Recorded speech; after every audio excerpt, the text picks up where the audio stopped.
In this video, I'm going to be talking about the third Vigilante slot.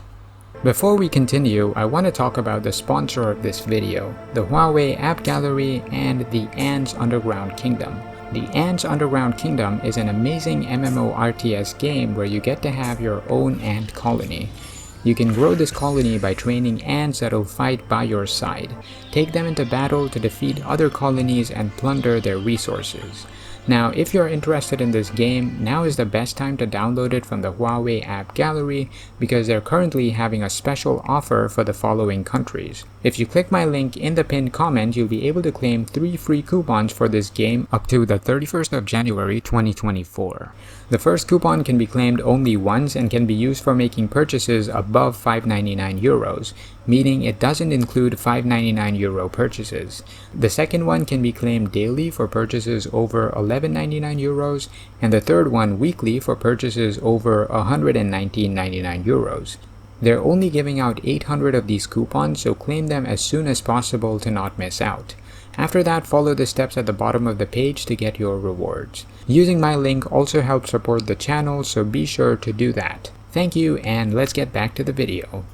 So recently, they added a bunch of investments in the Vigilante section. You can unlock the third Vigilante slot by getting all of these investments to level 1. You don't need to max them all out.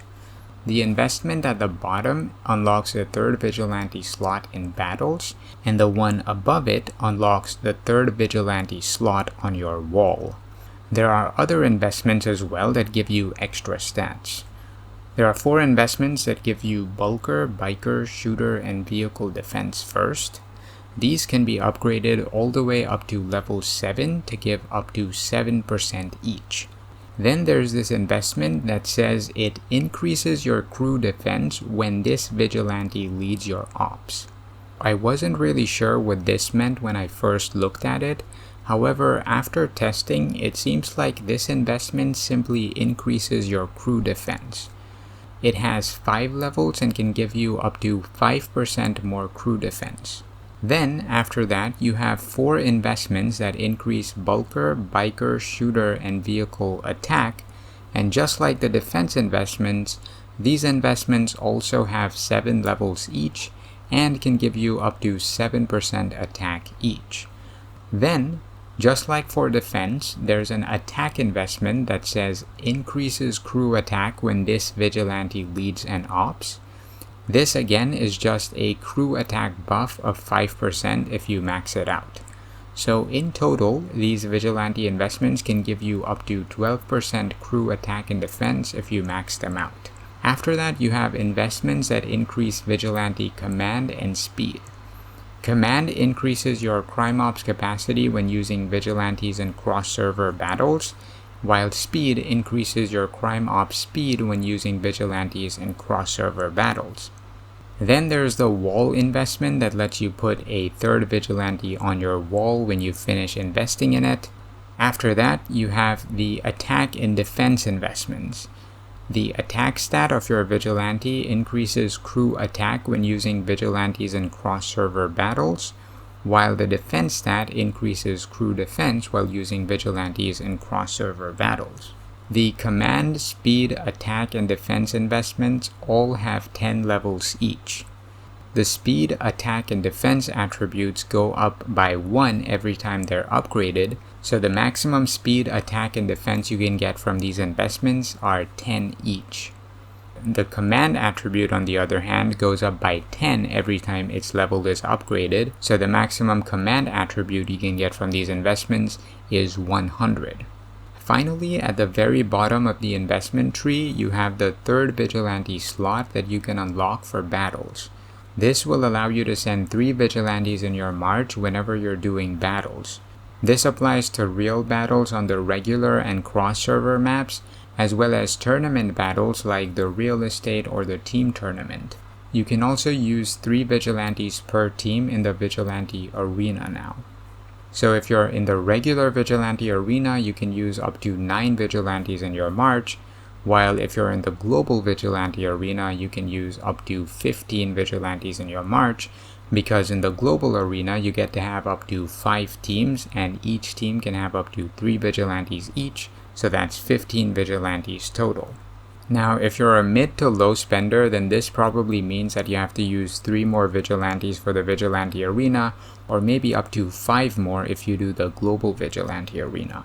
However, if you're a big spender, then you probably don't need to get 5 extra vigilantes because you probably already have all of your vigilantes maxed out. However, what you need to do is you need to buy vigilante equipment for all of these 5 vigilantes that you're going to use in the Vigilante Arena. Getting a full level 42 set from scratch costs about $3,500, and so to get 5 of these sets, it's going to cost the big spenders $17,500 in total. Now, using more vigilantes in your march is also going to mean that for cross-server battles, your vigilante stamina is going to deplete more quickly. This is because you'll be losing stamina on 3 vigilantes per attack instead of just 2 vigilantes. So if you use vigilantes frequently in cross-server battles to do attacks, then again you might want to invest in some more vigilantes to avoid the stamina issue. Now, a lot of people have also been asking for recommendations on which vigilantes they should use, so I'm going to list out a few of the popular vigilantes for all 4 troop types. Keep in mind that this is not an exhaustive list of all the vigilantes for each troop type, but these are just my recommendations based on what I've seen most of the top players use and also based on my opinions.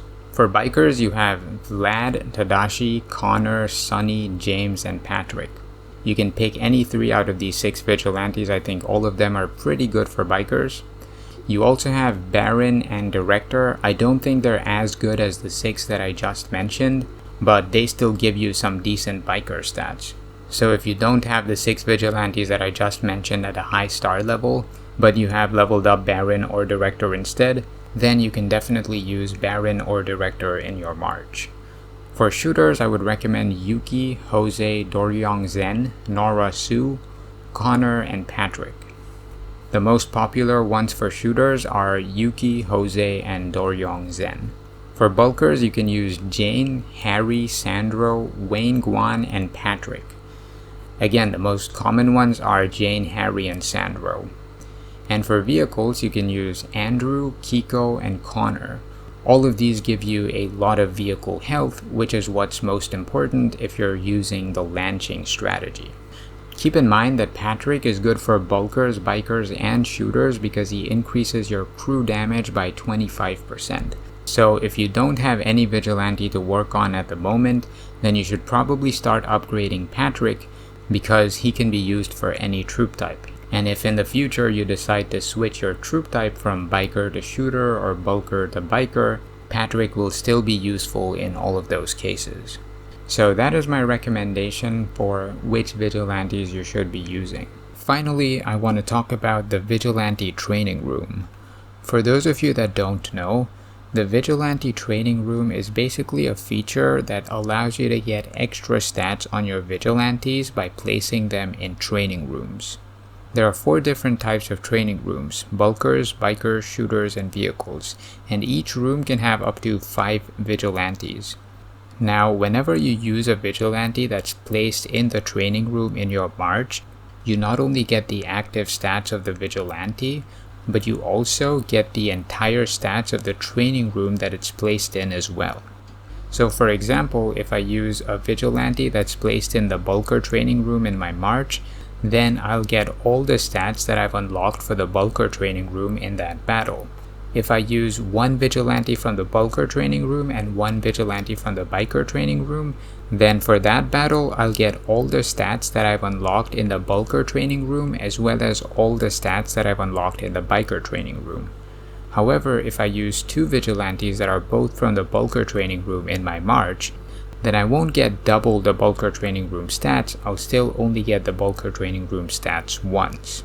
So with 2 vigilantes, it was best to use vigilantes from different training rooms in your march to get the most out of your training room stats. However, now that they've added the 3rd vigilante slot, a lot of people have been wondering whether they should be using vigilantes from different training rooms for the 3rd vigilante slot. In my opinion, I think you should still only use Vigilantes from 2 training rooms. This is because in my opinion, most formations only use a maximum of 2 troop types. So for example, if you're using a biker formation, then you're going to use bulkers and bikers. You're not going to use shooters and vehicles, so you're going to only have 2 troop types. If you're using shooters, you're again going to use shooters and bulkers. If you're using vehicles, you're probably going to use vehicles and bulkers, or just all vehicles. And if you're using bulkers, you're probably only going to use bulkers. All of these formations only have 2 or less troop types, so it doesn't really make sense to be using Vigilantes from 3 different training rooms in your march. Instead, what I think would be more efficient would be to use the first 2 Vigilantes from 2 different training rooms, and then for the 3rd Vigilante, you can use someone that's not in a training room at all. This way you'll be able to create Vigilante combinations without wasting any extra training room slots. So let's say for example you're using bulkers and bikers, then in that case you can have 5 Vigilantes in the bulker training room, 5 in the biker training room, and then you can create 5 different marches, each of which will have 1 Vigilante from the bulker training room, 1 from the biker, and then 1 from no training room at all. This way you get to make 5 different marches with 15 Vigilantes. However, if you only try to use Vigilantes that are in the bulker and biker training room, that way you'll only be able to make about 3 marches because there are only 10 Vigilantes that you can select from. So that's my opinion on what you should be doing for the training room. Let me know your thoughts about this Vigilante update in the comments down below. Also, don't forget to check out Ants Underground Kingdom from the Huawei App Store by following my link in the description. Before I end this video, I'd like to thank all of my patrons for the support. Thanks for watching the video guys, and I will see y'all in the next one.